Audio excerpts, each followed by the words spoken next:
Hello students, आज हम electrostatics का एक टॉपिक डिस्कस करेंगे, कूलम्स लॉ। कूलम्स लॉ मेरे हिसाब से इलेक्ट्रोस्टैटिक्स के सबसे इम्पॉर्टेंट टॉपिक्स में से एक है, क्योंकि इलेक्ट्रोस्टैटिक्स के बाकी सारे topics they are based on Coulomb's law. ठीक है, अब देखो, कूलम्स लॉ पर पहुंचने के पहले हम थोड़ी सी इन्फॉर्मेशन और याद करने की कोशिश करते हैं। वो ये है कि हमने इसके पहले ये पढ़ा है कि लाइक चार्जेज एक दूसरे को रिपेल करते हैं। रिपेल करने का मतलब कि एक दूसरे को पुश अवे करते हैं, और पुश अवे करने के लिए एक दूसरे पर फोर्स एक्सर्ट करते हैं। इसी तरह से जो अनलाइक चार्जेज होंगे वो एक दूसरे को अट्रैक्ट करते हैं, अट्रैक्ट करने के लिए एक दूसरे पर फोर्स एक्सर्ट करते हैं, एक दूसरे को पुल करते हैं। मतलब चार्जेस के बीच का फोर्स अट्रैक्टिव भी हो सकता है और रिपल्सिव भी हो सकता है। इसीलिए चार्जेस के बीच में जो फोर्स काम करता है उसको हम फोर्स ऑफ इंटरैक्शन के नाम से जानते हैं। That is called force of interaction between charges. Force of interaction between charges को हम मेजर करते हैं कूलम्स लॉ की मदद से। ठीक है, अब कूलम्स लॉ क्या कहता है ये देखने की कोशिश करते हैं। मान लो ये हमारे पास दो चार्जेस हैं, एक चार्ज ये हो गया, दूसरा चार्ज ये हो गया। इस चार्ज का मैग्नीट्यूड Q1 है, इस चार्ज का मैग्नीट्यूड Q2 है, और दोनों चार्जेस के बीच में जो सेपरेशन है वो R के बराबर है। ठीक है, अब कूलम्स लॉ ये कहता है कि दो चार्जेस के बीच में जो फोर्स ऑफ इंटरैक्शन होगा, that is F between two charges is, दो चार्जेस के बीच में जो फोर्स ऑफ इंटरैक्शन होगा वो क्या करेगा, इज, पहली चीज क्या होता है, F is directly proportional to product of magnitude of charges. ठीक है, force of interaction F between two charges is directly proportional to product of magnitude of charges. And दूसरी चीज इसमें है, it is inversely proportional to square of distance between charges, is inversely proportional to square of distance between charges. And इसके साथ साथ ये बात भी ध्यान रखनी जरूरी है, इट ऑल्सो डिपेंड्स ऑन, ये किस पर डिपेंड करता है, also depends on nature of, also depends on nature of medium between charges. Charges के बीच का जो मीडियम होता है उसके नेचर पर भी डिपेंड करता है। मीडियम भी रोल प्ले करता है चार्जेस के बीच के इंटरैक्शन को। मीडियम बदलने के साथ साथ मीडियम का इंटरफेरेंस बदलता है, और मीडियम का इंटरफेरेंस अगर बदलता है तो उस वजह से चार्जेस के बीच का जो फोर्स होता है उसका मैग्नीट्यूड भी बदलता है। अब मान लो अगर इन चीज़ों को हम एक साथ अगर इकट्ठा करते हैं तो इनको एक साथ इकट्ठा करने पर हम ये लिखेंगे कि उनके बीच का जो फोर्स ऑफ इंटरैक्शन होता है that is Q1 Q2 divided by R square के बराबर। इसमें हमने इस प्रोपोर्शनलिटी को शामिल कर लिया, इस प्रोपोर्शनलिटी को शामिल कर लिया, ये चीज़ शामिल करना बाकी है। इस प्रोपोर्शनलिटी के अलावा इस मीडियम का जो इम्पैक्ट होता है उसको शामिल करने के लिए इसको हम इक्वालिटी में बदलने की कोशिश करते हैं, और इक्वालिटी में बदलने के लिए हम फोर्स को लिखते हैं F is equal to Q1 Q2 by R square. यहाँ जो K हमने लिखा है ये K होगा, इसको हम इलेक्ट्रोस्टैटिक फोर्स कांस्टेंट के नाम से जानते हैं। It is called electrostatic force constant. And यही जो इलेक्ट्रोस्टैटिक फोर्स कांस्टेंट होगा ये डिपेंड करता है नेचर ऑफ मीडियम पर। It depends on nature of medium between charges. इसी की वैल्यू डिपेंड करती है nature of medium between charges. मतलब मीडियम का जो असर होता है उनके बीच के फोर्स पर उसको हम K की मदद से मेजर करते हैं। ठीक है, उसको K की मदद से मेजर करेंगे, और उसके हिसाब से जो चार्जेस के बीच का फोर्स होगा दैट इज, तीनों चीज़ों को शामिल करने के बाद उनके बीच का जो फोर्स होगा that is K Q1 Q2 by R square के बराबर हो गया। अब जैसे मान लो जो इलेक्ट्रोस्टैटिक फोर्स कांस्टेंट है, इस इलेक्ट्रोस्टैटिक फोर्स कांस्टेंट की वैल्यू मीडियम के नेचर के अलावा ये डिपेंड करती है सिस्टम ऑफ यूनिट पर भी डिपेंड करती है। That is it also depends on system of unit, जो हमने यूज किया है उस पर भी डिपेंड करती है। ठीक है, अब जो सिस्टम ऑफ यूनिट हमने इसमें शामिल किया है कि सिस्टम ऑफ यूनिट पर डिपेंड करता है, उसके हिसाब से इसको और एलेबोरेट करने के लिए हम कहते हैं कि SI सिस्टम में हम K को K नहीं लिखते, K is written as 1/4 pi epsilon के बराबर लिखते हैं। SI सिस्टम में हम K को 1/4 पाई एप्सिलॉन लिखते हैं, और इस एप्सिलॉन को हम डिफाइन करते हैं, it is called absolute electrical permittivity of, absolute electrical permittivity of medium between charges, absolute electrical permittivity of medium between charges, दोनों चार्जेस के बीच में जो मीडियम होगा उसकी एब्सोल्यूट इलेक्ट्रिकल परमिटिविटी होगी। एंड ये जो इलेक्ट्रिकल परमिटिविटी होगी ये डिपेंड करती है मीडियम के नेचर पर। It depends on nature of medium, nature of medium. मैंने अभी ये कहा कि SI सिस्टम में K को जो इलेक्ट्रोस्टैटिक फोर्स कांस्टेंट होगा उसको हम 1/4 एप्सिलॉन लिखते हैं, जहां epsilon is absolute electrical permittivity of medium between charges. ठीक है, जैसे ही हम K को 1/4 एप्सिलॉन नॉट लिख देंगे K खत्म हो गया, इलेक्ट्रोस्टैटिक फोर्स कांस्टेंट को हम 1/4 एप्सिलॉन लिखेंगे।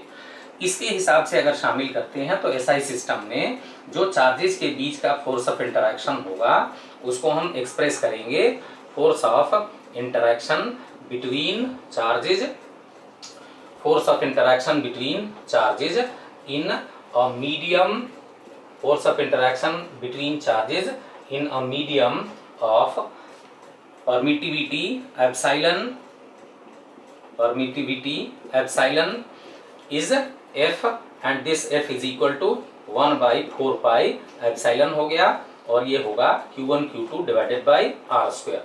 ध्यान से देखो, F is equal to 1/4 epsilon not epsilon 1/4 epsilon Q1 Q2 by R, and this is the force of interaction between charges in medium of permittivity epsilon। जैसे जैसे मीडियम बदलेगा वैसे वैसे एप्सिलॉन की वैल्यू बदलेगी, और एप्सिलॉन की वैल्यू बदलने के साथ साथ उनके बीच का फोर्स ऑफ इंटरैक्शन भी बदलेगा। ये absolute electrical permittivity of medium होने का मतलब कि ये मीडियम की इलेक्ट्रिकल प्रॉपर्टी को डिटरमाइन करता है, और मीडियम की electrical properties will play a role in deciding the force of interaction between charges. ठीक है, तो ये ध्यान रखना कि force of interaction between charges in a medium of permittivity epsilon is given by this formula. Right, आगे चलते हैं। अगर हम एक पार्टिकुलर मीडियम की अगर बात करें जिसको हम काइंड ऑफ स्टैंडर्ड मानते हैं, तो वो ये होगा कि अगर हम वैक्यूम की बात करते हैं तो फॉर वैक्यूम, वैक्यूम के लिए एप्सिलॉन को हम रिप्रेजेंट करते हैं किससे, एप्सिलॉन नॉट से, और इसकी वैल्यू होती है 8.85 × 10⁻⁻12 कूलम्ब स्क्वायर पर न्यूटन मीटर स्क्वायर के बराबर होगा। इसके हिसाब से अगर लिखते हैं तो हमारे पास होगा force of interaction between two charges, force of interaction between two charges in vacuum, force of interaction between two charges in vacuum. Vacuum में अगर उनके बीच का फोर्स ऑफ इंटरैक्शन लेंगे तो K की जगह पर आएगा 1/4 एप्सिलॉन नॉट होगा, and that is Q1 Q2 divided by R square के बराबर हो गया। This is force of interaction between two charges in vacuum. Vacuum में चार्जेस के बीच का ये फोर्स ऑफ इंटरैक्शन हो गया। ऑलराइट, यहाँ एक और बात ध्यान रखने की है कि वैक्यूम के लिए जो हमने ये वैल्यू लिखी है 8.85 × 10⁻⁻12, इसके हिसाब से 4 एप्सिलॉन नॉट की वैल्यू अगर निकालते हैं तो it is equal to 9 × 10⁹ newton metre square पर कूलम्ब स्क्वायर के बराबर होता है। सो वैक्यूम के लिए एप्सिलॉन की वैल्यू 8.85 एप्सिलॉन नॉट से रिप्रेजेंट करते हैं, 8.85 × 10⁻⁻12 कूलम्ब स्क्वायर पर न्यूटन मीटर स्क्वायर, एंड इसके हिसाब से force of interaction between two charges in vacuum is given by this formula. ये फार्मूला किसके लिए हो गया, वैक्यूम के लिए, और इसके पहले जो फार्मूला लिखा था वो मीडियम के लिए हो गया। और वैक्यूम के लिए जहां भी इलेक्ट्रोस्टैटिक फोर्स कांस्टेंट की जरूरत पड़ेगी that will be 1/4 epsilon naught, और इसकी वैल्यू होती है 9 × 10⁹ newton per metre square, newton metre square पर coulomb square, 9 × 10⁹ newton metre square पर कूलम्ब स्क्वायर। ठीक है, अब देखो हमारे पास इसके हिसाब से कूलम्ब्स लॉ के दो फार्मूले हो गए। पहला जो फार्मूला हो गया, अगर उनके बीच के फोर्स ऑफ इंटरैक्शन की बात हम किसी भी जनरल मीडियम में अगर करेंगे तो उसकी वैल्यू होगी F is equal to 1/4 epsilon हो गया, Q1 Q2 डिवाइडेड बाई क्या होगा, R स्क्वायर के बराबर। और अगर हम वैक्यूम की बात करते हैं तो वैक्यूम में उनके बीच का जो फोर्स ऑफ इंटरैक्शन होगा वो F naught, and this is 1/4 epsilon naught Q1 Q2 divided by R square. यहाँ एप्सिलॉन नॉट जो हमने यहाँ लिखा है वो हो गया absolute electrical permittivity of vacuum. जैसे एप्सिलॉन के लिए हमने लिखा था it is absolute electrical permittivity of medium, वैसे epsilon naught is absolute electrical permittivity of vacuum.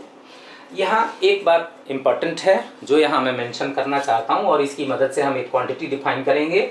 वो ये होता है मैंने ये कहा कि दो चार्जेस के बीच का जो मीडियम होता है वो भी एक रोल प्ले करता है, वो इंटरफियर करता है, इनके बीच के इंटरेक्शन के साथ इंटरफियर करता है।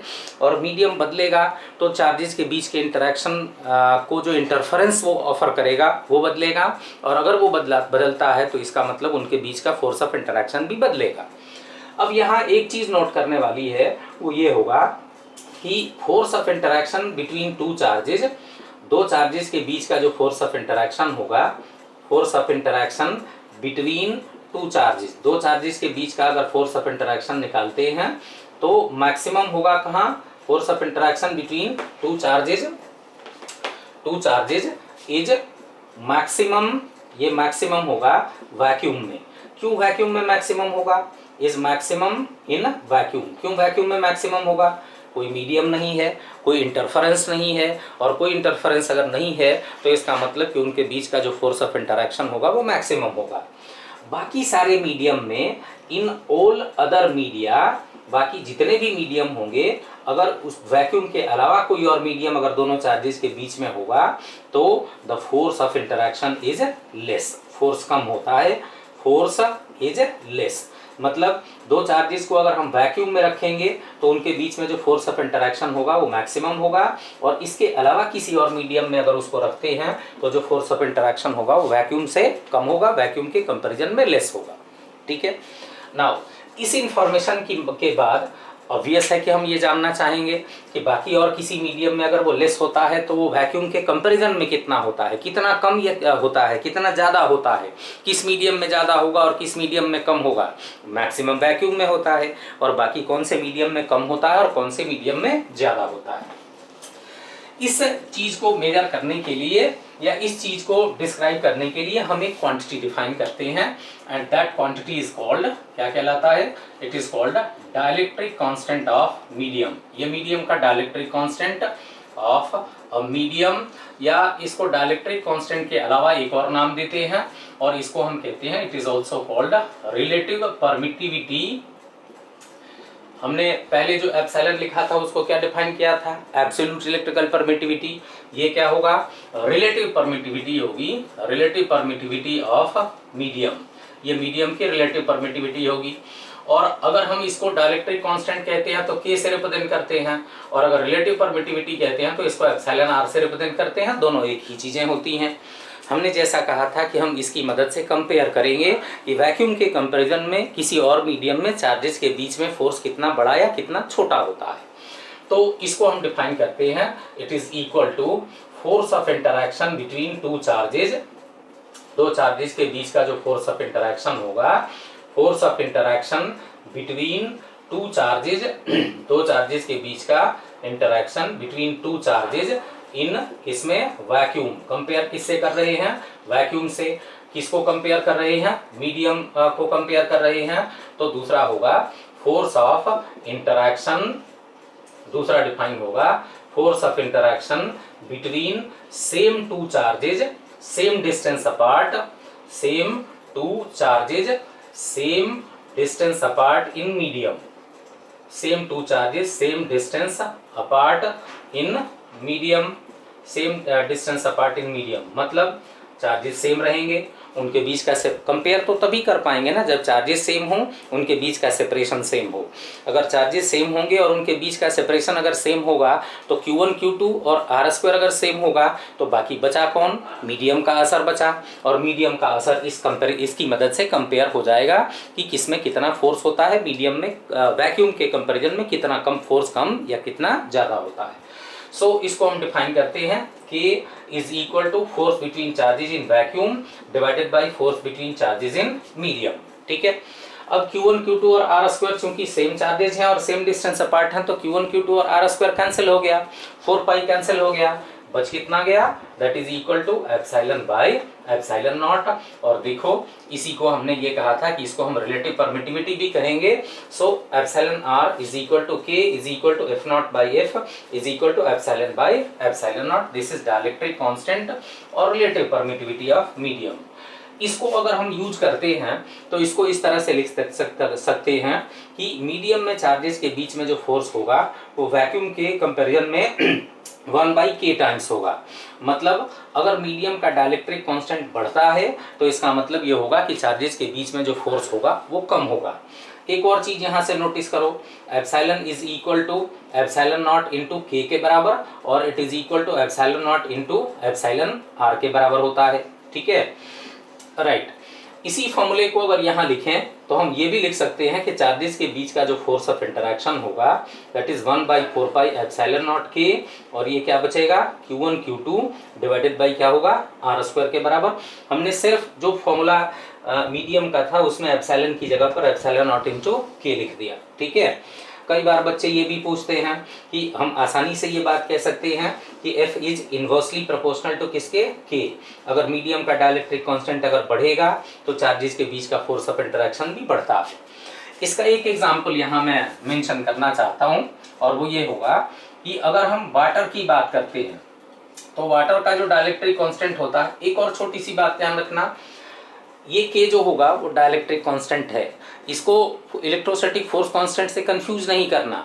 इलेक्ट्रोस्टैटिक फोर्स कांस्टेंट को तो हमने वहीं छोड़ दिया था, हमने इलेक्ट्रोस्टैटिक फोर्स कांस्टेंट की जगह पर 1/4 पाई एप्सिलॉन लिख लिया। मतलब हमने वहाँ K को हटा दिया और उसको रिप्लेस कर दिया 1/4 पाई एप्सिलॉन से।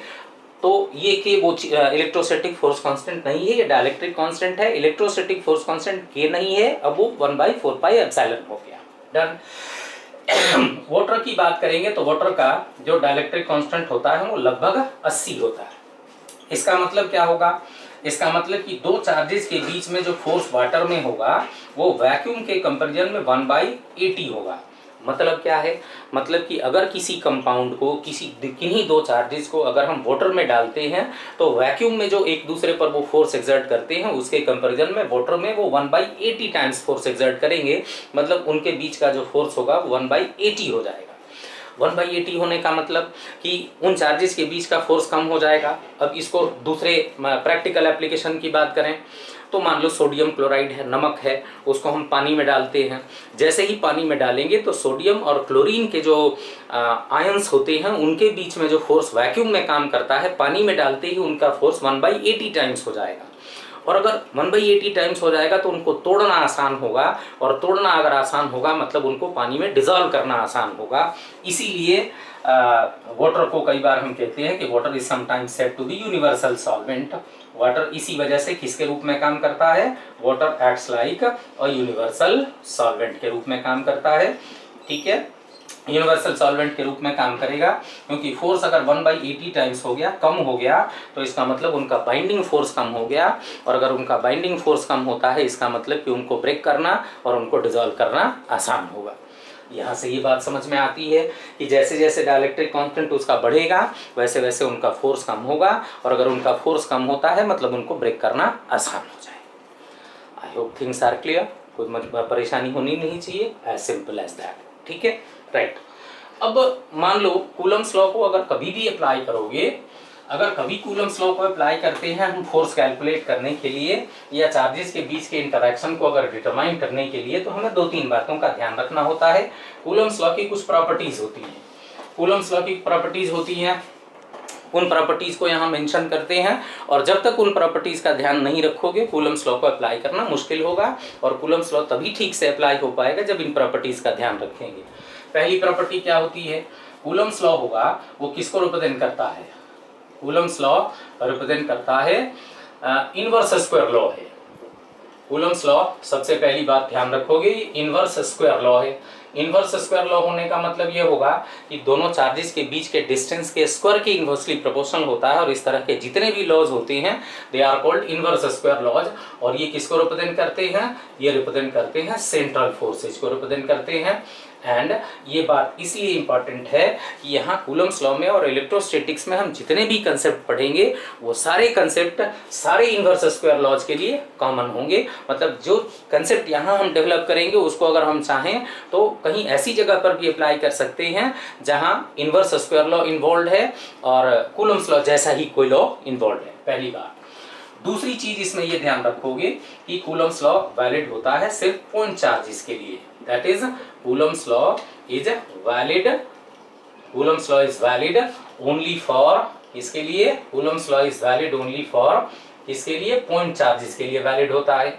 अब कौन से चार्जेस पॉइंट चार्जेस होते हैं, इसका सबसे बढ़िया एग्जांपल है, तुमने ये रात में अगर जाओगे बाहर, अगर आसमान में देखोगे तो तुम्हें स्टार्स जो होंगे वो एकदम डॉट से जैसे नजर आते हैं, लेकिन बहुत सारे ऐसे स्टार हैं जो हमारी अर्थ से, हमारे सन से लाखों करोड़ों गुना बड़े हैं, but still they appear to be dots on in the sky. क्यों?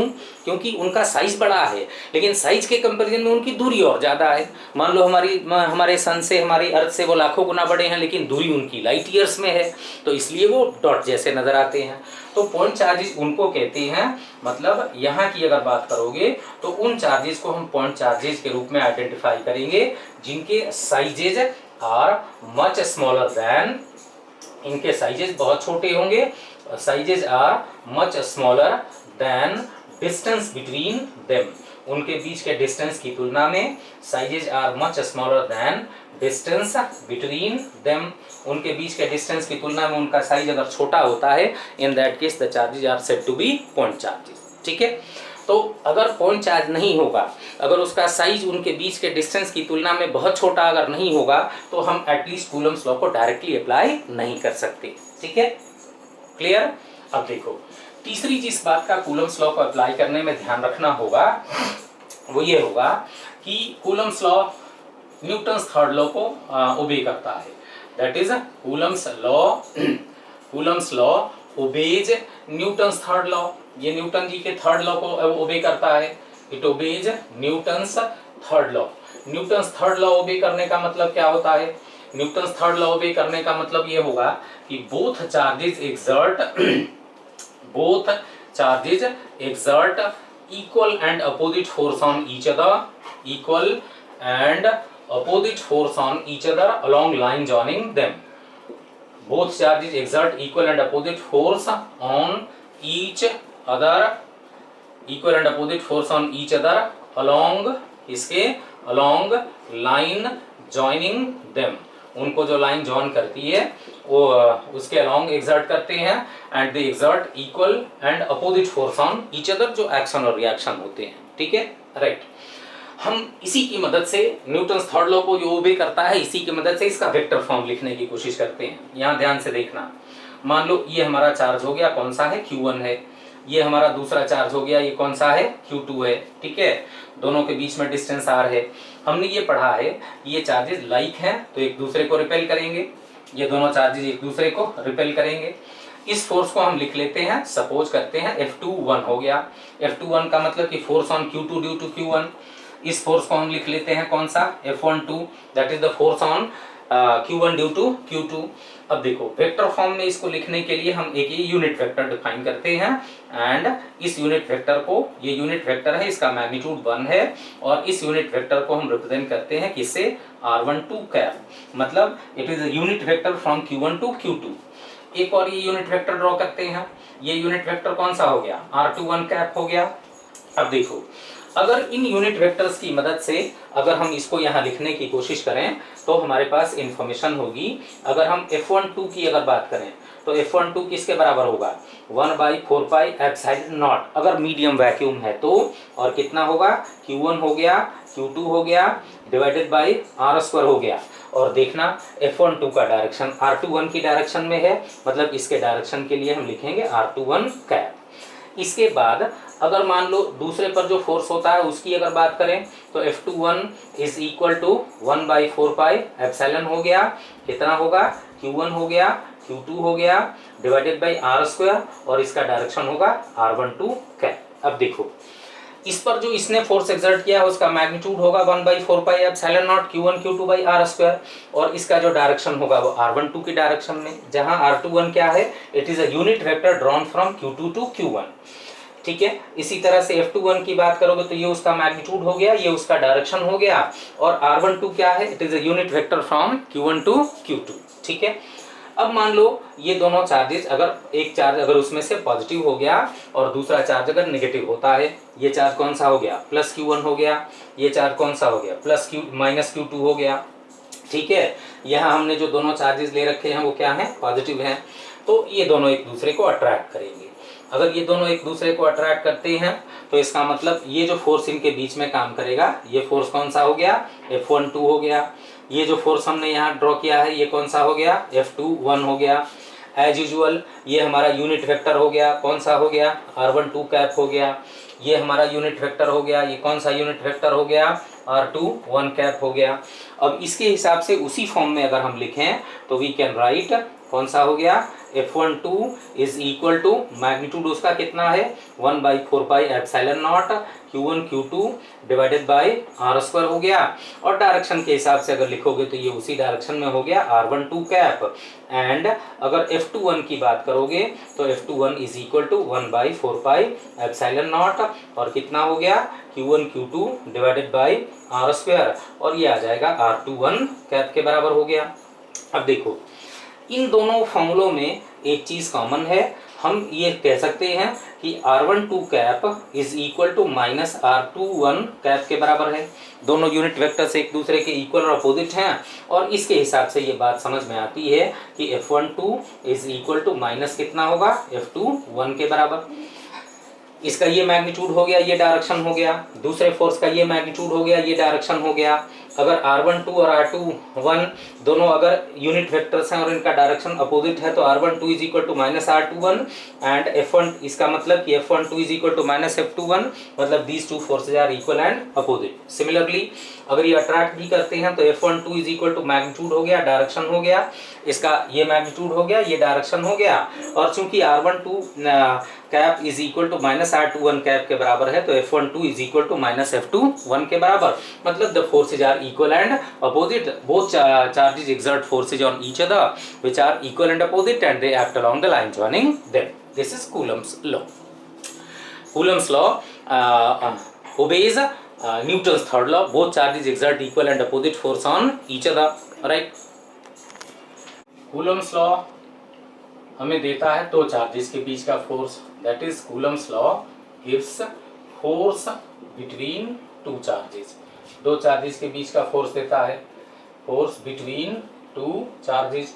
कूलम्स लॉ दो चार्जेस के बीच का फोर्स देता है, मतलब कूलम्स लॉ की मदद से हम कैलकुलेट कर सकते हैं, क्या कैलकुलेट कर सकते हैं, force on a charge, force on a charge due to another charge, किसी एक चार्ज पर दूसरे चार्ज की वजह से फोर्स कैलकुलेट कर सकते हैं।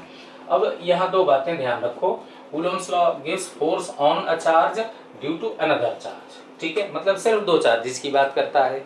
मान लो हम किसी एक चार्ज पर बहुत सारे चार्जेस की वजह से अगर फोर्स कैलकुलेट करना चाहते हैं तो कूलम्स लॉ के साथ साथ हमें सुपरपोजिशन प्रिंसिपल भी अप्लाई करना पड़ेगा।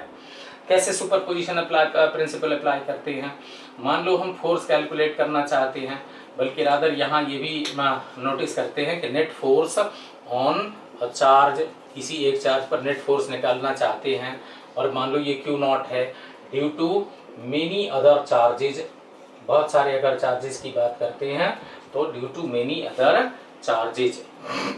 एंड सपोज करो ये मेनी अदर जो चार्जेस होते हैं वो हो गया Q1 हो गया, Q2 हो गया, और इस तरह से कितना हो गया, Qn हो जाएगा, ठीक है।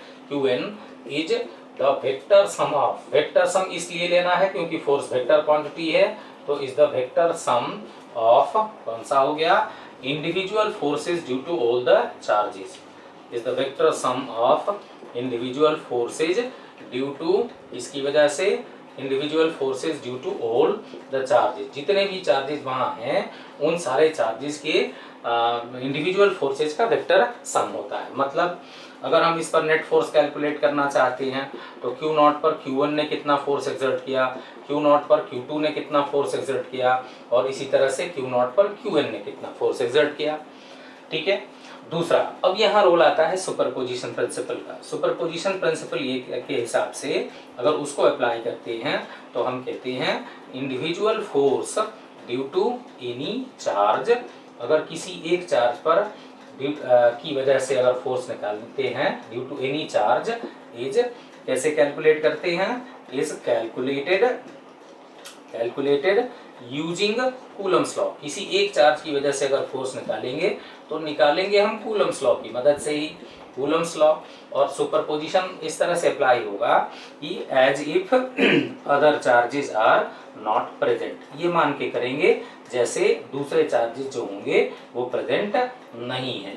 As if other charges are not present मतलब अगर हम Fn की बात करेंगे तो हमारा मतलब सिर्फ किससे होगा, 1/4πε0 हो गया। फोर्स किस पर काम करता है, Q0 पर। एक्सर्ट किसने किया है, Qn ने। दोनों के बीच का डिस्टेंस कितना है, r0n का स्क्वायर, और ये हो जाएगा Rn0 कैप के बराबर हो जाएगा। Rn0 कैप के बराबर। तो यहाँ ये नोटिस करना कि अगर हम किसकी वजह से फोर्स निकाल रहे हैं, Q0 पर Qn की वजह से फोर्स निकाल रहे हैं, तो हमारा मतलब सिर्फ Q0 और Qn से है, हमारा किसी और चार्ज से कोई मतलब नहीं है। हमने बाकी सारे चार्जेस को क्या मान लिया है, एब्सेंट मान लिया है। ठीक है, इसके एग्जाम्पल्स हम डिस्कस करेंगे। अगला जो हमारी क्लास होगी, अगली क्लास में मैं इसके एग्जाम्पल्स डिस्कस करके आपको समझाऊंगा कि ये कैसे होता है और क्या होता है। ठीक है, राइट। अब देखो हमने पहले ये कहा कि Coulomb's law is valid only for point charge, ये सिर्फ पॉइंट चार्जेस के लिए वैलिड होता है। मान लो हमारा चार्ज पॉइंट चार्ज ना हो, अगर चार्ज का साइज बड़ा हो तो हम उसको पॉइंट चार्ज के रूप में ट्रीट नहीं कर सकते। अगर ट्रीट नहीं कर सकते तो उस कंडीशन में हम कैसे फोर्स निकालेंगे, दैट इज फोर्स ऑन और ड्यू टू, इसकी वजह से फोर्स ऑन और due to continuous charge distribution. मतलब कंटिन्यूअस चार्ज डिस्ट्रीब्यूशन हमारा कहने का मतलब ही यही है कि हमारा जो चार्ज है उसका साइज छोटा नहीं है और हम उसको पॉइंट चार्ज के रूप में ट्रीट नहीं कर सकते। और अगर चाहो तो कंटिन्यूअस चार्ज डिस्ट्रीब्यूशन की जगह पर पॉइंट चार्ज से डिफरेंशिएट करने के लिए यू कैन से कि हम एक्सटेंडेड चार्ज की वजह से अगर फोर्स कैलकुलेट करना चाहते हैं तो हम क्या करेंगे। ठीक है, ले देखिए हमारे पास है कूलम्स लॉ ही, बट ये चार्ज बड़ा है तो हम इसको पॉइंट चार्ज के रूप में ट्रीट नहीं कर सकते। और अगर पॉइंट चार्ज के रूप में ट्रीट नहीं कर सकते तो at least Coulomb's law directly apply नहीं कर सकते। ठीक, तब क्या करते हैं, सबसे पहला काम करते हैं कि जो हमारा कंटिन्यूअस चार्ज डिस्ट्रीब्यूशन होगा उस कंटिन्यूअस चार्ज डिस्ट्रीब्यूशन को क्या करेंगे, डिवाइड कर देते हैं। Continuous charge distribution is divided into, इसमें स्मॉल सिमिलर पार्ट्स।